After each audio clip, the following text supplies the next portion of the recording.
जब राम जी का वनवास हुआ तो श्री अवध में चर्चा छिड़ने लगी कि आखिर राम जी के वनगमन का कारण कौन है।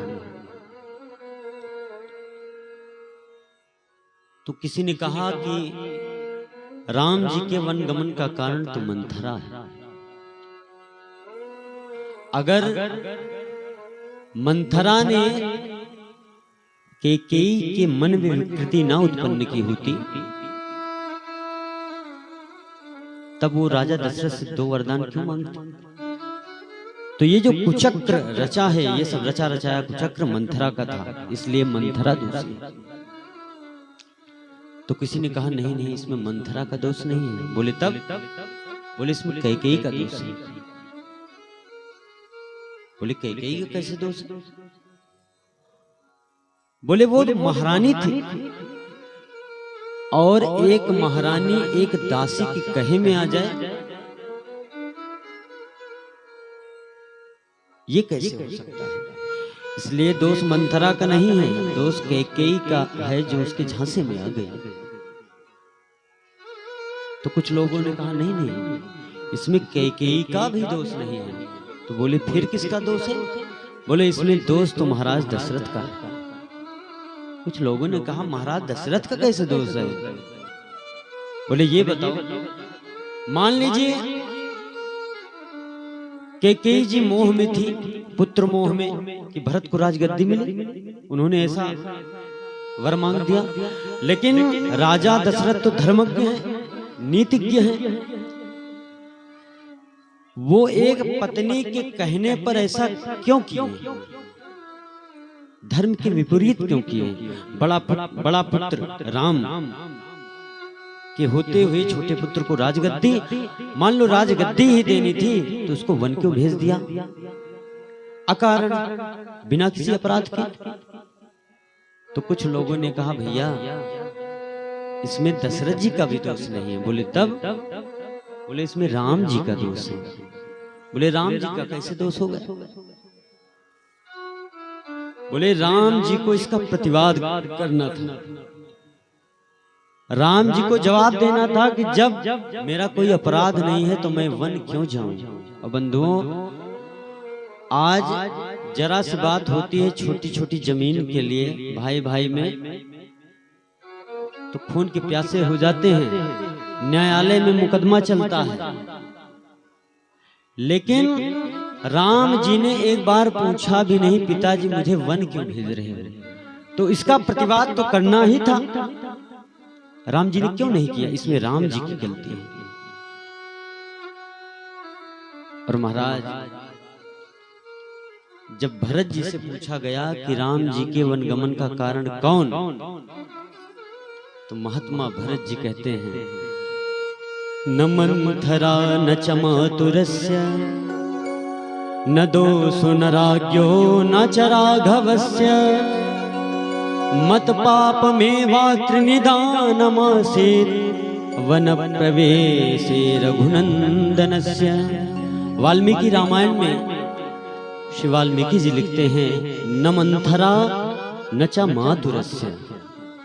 भगवान श्री राम के वनगमन का कारण ना तो मंथरा है ना तो माता कैकेयी, भरत जी कह रहे हैं, न दोषो न राज्ञो, कहते हैं ना मंथरा का दोष है, न माता कैकेयी का दोष है, न राज्ञो न राजा दशरथ का दोष है, न च राघवस्य, और न भगवान श्री रघुनंदन का दोष है। तो भरत जी महाराज कहते हैं बोले दोष तो मेरा है। अगर मैं अपनी मां कैकेयी का पुत्र न होता तो मेरी मां मेरे मोह में वरदान क्यों मांगती और मेरे भगवान समान भैया को वनवास क्यों होता? ये मेरे ही पूर्व जन्म के पापों का फल है जो आज मेरे भगवान समान भाई को वन में जाना पड़ा है। इसलिए इसमें किसी का दोष नहीं, इसमें दोष तो मेरा है। तो बंधुओं, उसी प्रकार से आज सुनीति मैया कहती है इसमें दोष सुरुचि का नहीं है, इसमें दोष तो मेरा है कि मुझ जैसी अभागनी के गर्भ से तूने जन्म लिया है। और तेरी माँ ठीक ही कहती है, छोटी माँ,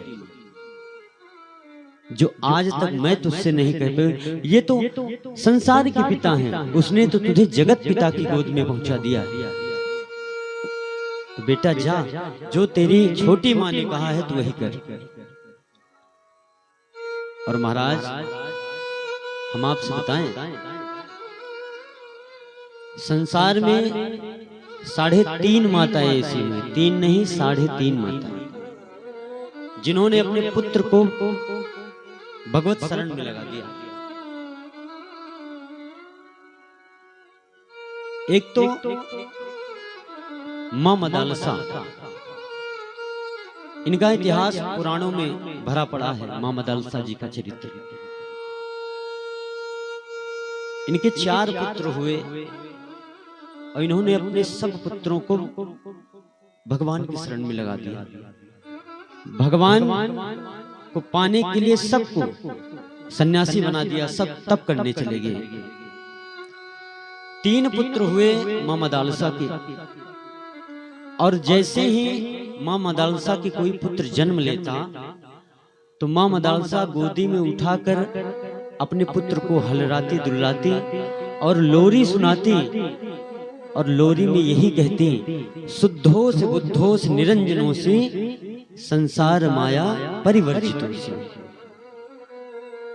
जब बेटा कभी रोता उसको दुलारती तो कहती, शुद्धों से बुद्धों से निरंजनों से क्यों रोते हो, तुम शुद्ध हो, बुद्ध हो, निरंजनों से आत्मरूप हो, संसार माया परिवर्जितों से। ये तो संसार है, माया है, तो संसार माया के चक्कर में मत पड़ना। और महाराज यही लोरी सुनाते सुनाते बड़ा कर दिया, और 3 पुत्रों को उन्होंने क्या है वन में भेज दिया भगवत प्राप्ति के लिए। चौथे पुत्र जब अलर्क जी हुए तो अलर्क जी को भी यही लोरी गा के सुनाने लगी, शुद्धोस बुद्धोस निरंजनेषु संसार माया परिवर्जितों से। तब महाराज ने कहा, देवी क्या चाहती हो कि यही एक बच्चा है इसे भी वन में भेजना चाहती हो? आखिर ये राजभार कौन देखेगा, ये जो इतना ऐश्वर्य है इसको भोगेगा कौन, ये चला जाएगा तो एक को तो रहने दो। तो मां मदालसा ने कहा ठीक है, राजा की बात मान गई। और महाराज धीरे धीरे समय बीतता गया, लेकिन मां मदालसा ने चलते चलते भी एक बड़ा काम कर दिया अपने पुत्र के लिए।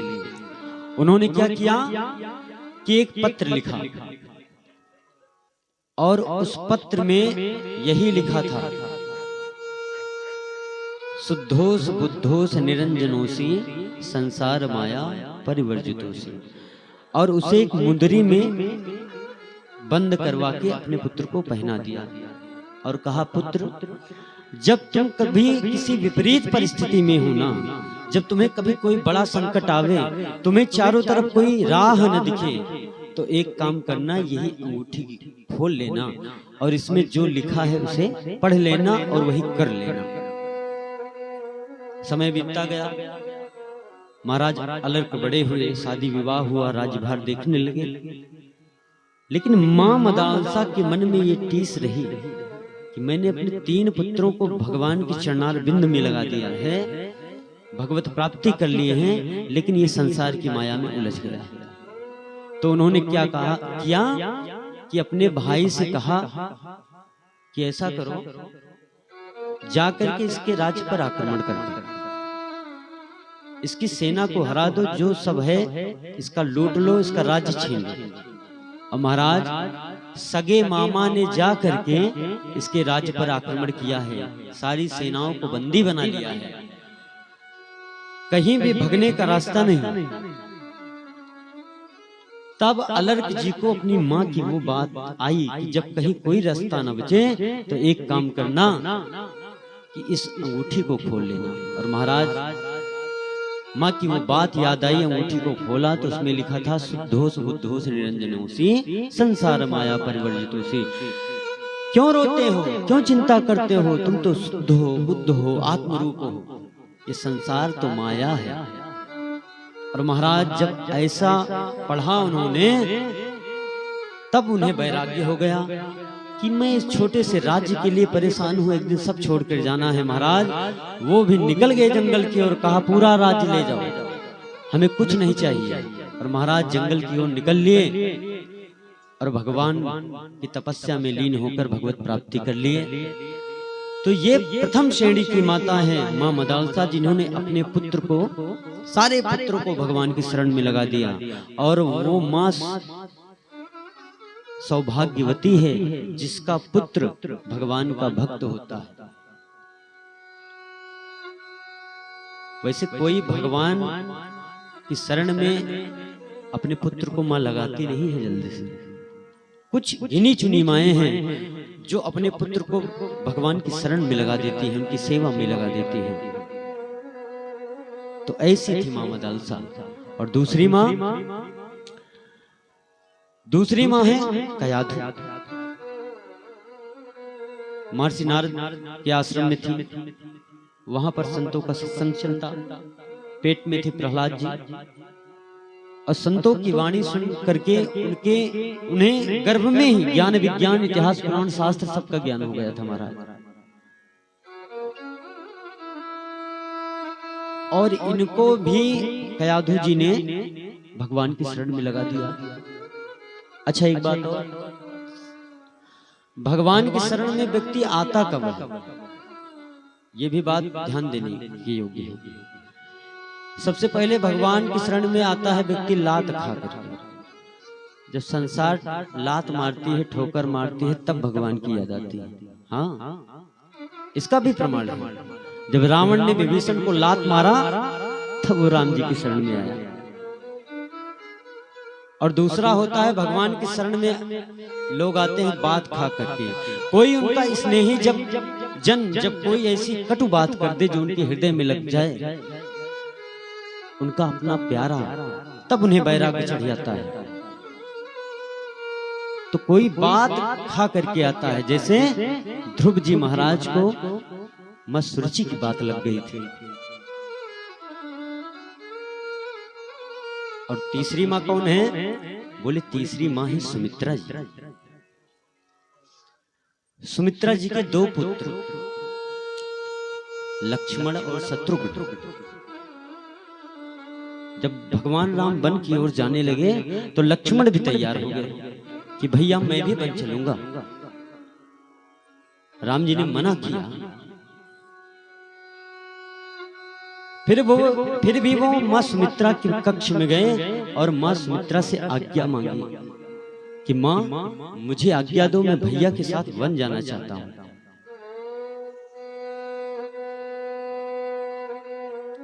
और महाराज सुनीति मैया ने कहा, सुमित्रा मैया ने,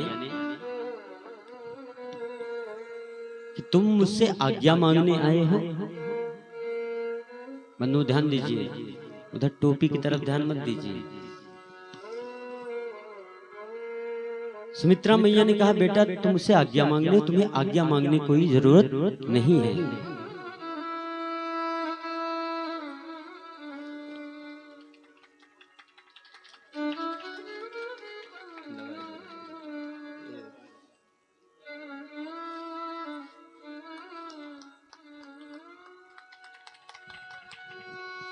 देखिए हमारे बाबू साहब ने व्यासपीठ का सम्मान किया है, जोरदार तालियां हो जाए इनके लिए। जब ऐसे श्रोता मिलते हैं बंधुओं, तो कथा सुनाने का आनंद कुछ और होता है। हम ये देख रहे हैं कि आप लोग बड़े ध्यान पूर्वक कथा श्रवण कर रहे हैं, तब कुछ और सुनाने का मन करता है। नहीं तो कथा तो बहुत है, लेकिन हम सोचते हैं वो सुनाए जो आपके हृदय को अच्छा लगे और भगवान की भक्ति बढ़े आपके हृदय में। सुमित्रा मैया ने कहा, बेटा तुम मुझसे आज्ञा लेने आए हो। मुझसे आज्ञा लेने की जरूरत नहीं। बोले क्यों मैया? बोले मैं तुम्हारी माँ नहीं, और दशरथ जी तुम्हारे पिता नहीं है। बोले तब? बोले तुम्हारे पिता राम जी हैं और तुम्हारी मैया सीता है। जाओ, उससे आज्ञा लेने की जरूरत नहीं है। रामम दशरथम विद्धि माम विद्धि जनकात्मजाम अयोध्या अतमेव विद्धि गच्छताम यथा सुखम। और सुख पूर्वक जाओ।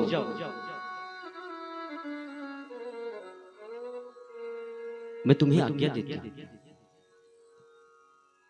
और मां सुमित्रा जी मुस्कुरा कर बोली कि एक बात बताऊं लक्ष्मण? बोले बताओ मैया। बोले तुम्हारे भाग्य से ही राम जीवन जा रहे हैं, तुम्हारा ही भाग राम बन जाहि। बोले कैसे मैया? बोले जब सब लोग राम जी की सेवा करते हैं तुम भी कभी कभी आती, क्योंकि तुम्हारे अंदर भगवान का कैंकर्य, उनकी सेवा करने का जो भाव था वो अधिक था सबसे। लेकिन इतनी दास दासियां थी, तुम्हें तृप्ति नहीं मिलती थी मैं भगवान की सेवा करूं, राम जी की सेवा करूं, बड़े भैया की। और तुम मन ही मन दुखी हो जाते थे कि मुझे सेवा का अवसर नहीं मिल रहा है। तो लक्ष्मण सुख पूर्वक जाओ और भगवान राम तुम्हारे ही भाग्य से वन में जा रहे हैं और अपनी सेवा देने के लिए ही उन्होंने वन में स्वीकृति ली है कि अब जब तक 14 वर्ष तक मुझे वनवास होगा तब तक लक्ष्मण मेरे साथ रहेगा। और जो इसके मन की पीड़ा है कि मैं अपने बड़े भाई की सेवा नहीं कर पाया, 14 वर्ष तक ये मेरी सेवा करेगा। इस वजह से भगवान ने वनवास को स्वीकार किया। ये भी एक कारण था। अब तो महाराज सुमित्रा जी ने आज्ञा दे दी। लक्ष्मण जी प्रसन्न हो गए राम जी से बोले कि भैया मुझे भी आपके साथ वन चलना है। राम जी बोले तुम वन चलो, क्या करोगे वहां जाकर के? तुम यही रहो। बोले नहीं, मैं मां से आज्ञा लेकर के आया। बोली मैया ने क्या कहा? तो सारी बात बता दी। भगवान ने कहा ठीक। लक्ष्मण जी ने कहा प्रभु मैं आपकी सारी प्रकार से सेवा करूंगा। अहम सर्वम करिष्यामि जागृत सप्तवश्च। जागते सोते मैं आपका कैंकर्य करूंगा। आप तो भगवती मां वैदेही के साथ कंदराओं में, शिखरों पर, वन प्रदेश में उनके साथ विलास करना, विचरण करना, और मैं सब विधि से, सब प्रकार से आपकी सेवा करूंगा। और महाराज लक्ष्मण जी महाराज शेषा अवतारी हैं और भगवान की सेवा करने में, विविध रूप धारण करने में ये निपुण है। श्री भाष्यकार श्री रामानुज भगवान जिनका अवतार हुआ, जो संप्रदाय हम सबका श्री संप्रदाय है, उसी के जनक श्री रामानुज भगवान उसी के प्रवर्तक हैं, जो कि लक्ष्मण जी के ही अवतार थे। इस समाज में भागवत धर्म का प्रचार करने के लिए आए। निवास सय्यासन पादुकाम सुकोपधाम वर्षा तपवर्णादि शरीर भेदे अस्तव शेषताम गति। शरीर भेद से वो हर प्रकार से भगवान का कैंकर्य करने के लिए आते हैं हर एक युग में। ऐसे भगवान के परम भागवत, परम सेवक श्री शेषावतारी लक्ष्मण जी महाराज हैं। और बंधुओं,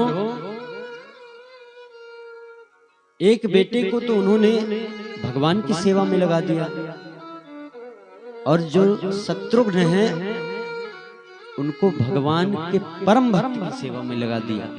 और भगवान के सबसे प्रिय कौन है? जग जग राम राम जप जय ही। जिसको राम जपते हैं वो कौन है? बोले भरत जी महाराज। भरत जी महाराज सबसे प्रिय हैं। तो एक बेटे को भरत की सेवा में लगा दिया और एक बेटे को भगवान की सेवा में लगा दिया। अब आप ध्यान दीजिए कि इसमें बड़ा कौन है? किसका धर्म सबसे बड़ा है? तो बोले जो भगवान की सेवा करता है उसे भगवत धर्म कहते हैं। क्या कहते हैं? भगवत धर्म। लेकिन जो भगवान के भक्तों, साधु संतों, ब्राह्मणों, भगवान को पूजने वाले, भगवान का यज्ञ अनुष्ठान करने वाले, जो ऐसे संत महात्माओं की सेवा करता है, वो भागवत धर्म होता है। तो लक्ष्मण जी के पास क्या है? बोले भगवत शेषत्व है। ये भगवान की सेवा करने के लिए आते हैं और उसमें निपुण हैं।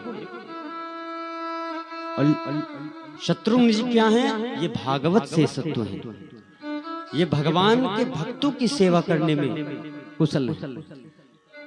तो भगवत शेषत्व से कहीं बढ़कर होता है भागवत शेषत्व। भगवान की सेवा से कहीं बढ़कर होता है साधु संतों की सेवा। क्यों?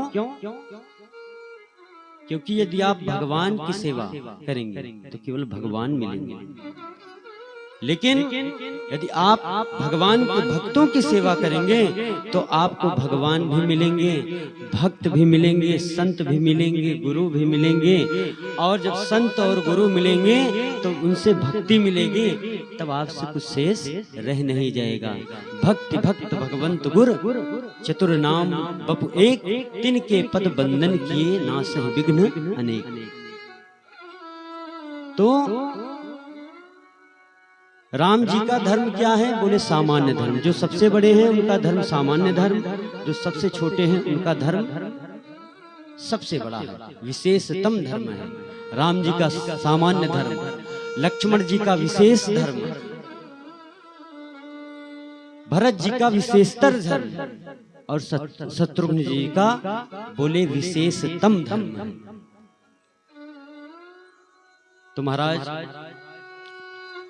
ध्रुव जी महाराज अपनी मां सुरुचि की आज्ञा पाकर भगवान की प्राप्ति के लिए वन की ओर निकल पड़ते हैं। और उधर से भगवान ने कहा, देखो मेरा भक्त ध्रुव जा रहा है, जाकर के इसका मार्गदर्शन करो, क्योंकि बिना गुरु के कोई भवसागर से पार हो नहीं सकता है और न तो कोई सिद्धि प्राप्त हो सकती है। इसलिए हमारे धर्म शास्त्रों में गुरु का महत्व है। आचार्य देवो भव, आचार्य देव विद्या विद्या साधिष्ठ प्राप्त। आचार्य के द्वारा, गुरु के द्वारा जो दी गई विद्या है वही जीव को परमात्मा से मिलाने में सहायक होती है। इसी बात को गोस्वामी तुलसीदास जी कहते हैं कि गुरु बिन भवनिध तरहि न कोई, हरि बिरंच शंकर सम हुई। बिना गुरु के कोई संसार सागर से पार नहीं हो सकता। और कुछ लोग कहते हैं कि हमने शिव जी को गुरु मान लिया, कुछ लोग कहते हैं हमने हनुमान जी को गुरु मान लिया है। अब बताओ, तुम्हारे गुरु मानने से वो गुरु होंगे, वो पहले से संसार के गुरु हैं। कृष्णम वंदे जगत गुरु। भगवान तो सबके गुरु हैं। भगवान आदिदेव महादेव जगत गुरु हैं, संसार के गुरु हैं। उनको मानो आप तब भी गुरु हैं, ना मानो तब भी गुरु हैं। लेकिन सांसारिक गुरु की आवश्यकता क्यों है?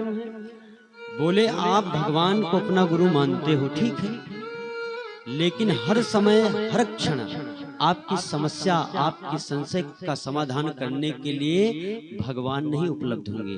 उसके लिए भगवान ने इस धरा पर, इस पृथ्वी पर अपनी एक नियामक सत्ता उपलब्ध की है, और वही आचार्य है, वही गुरु है।